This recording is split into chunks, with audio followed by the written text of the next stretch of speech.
What'd you have for dinner tonight? Oh, was that actually one of the questions? Yeah. So do you want to like... Yeah. Are you still rolling? Yeah.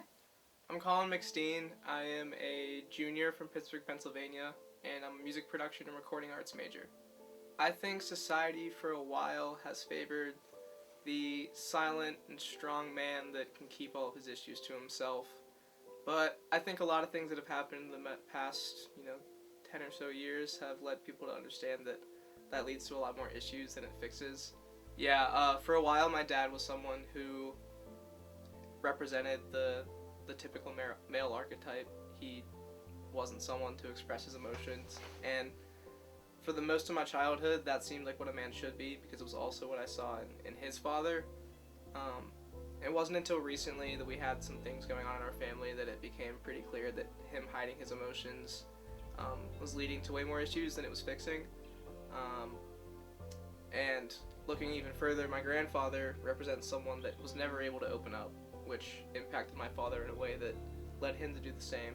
Thinking back to my childhood, I don't feel like there was really a super strong male figure that sort of had an impression on me that impacted my own emotional vulnerability.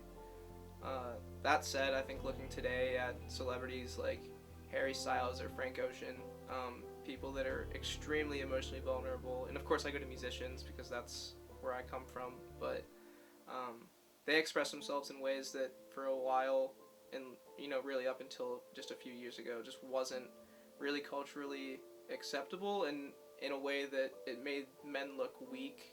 But that weakness is something that I think in recent times we've grown to actually appreciate much more than we see as a negative. So yeah, I kind of wish I had those kind of figures growing up, but I'm glad that I have them now and I can look up to them. So if I have something in my life that I feel vulnerable about and feel like I need to talk to someone, it's almost always going to be a woman, whether that is my mom, my sister, or my roommate Sarah.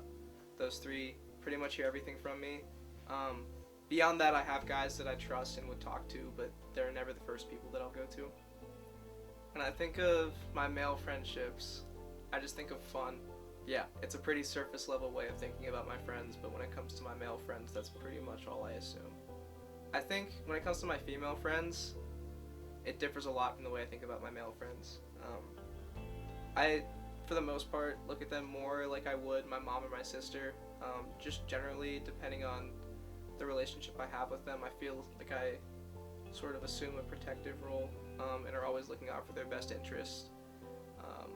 And that certainly is different from with my male friends, where no one's looking out for each other's best interests, and it's more so just about making someone the front of the joke. If I were to see a male friend, a close male friend, crying, my gut instinct is just to ask them why. Whether or not that's what they need to hear at that point, that's just my own personal curiosity.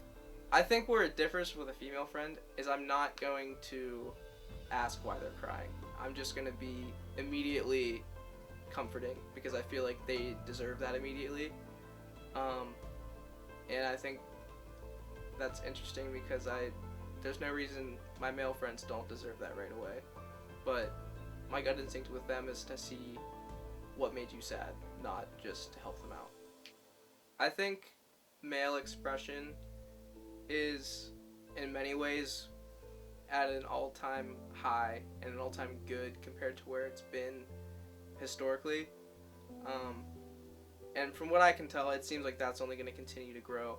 If I had the opportunity to just say a couple things to my younger self about emotional vulnerability that I've learned through my own experiences since,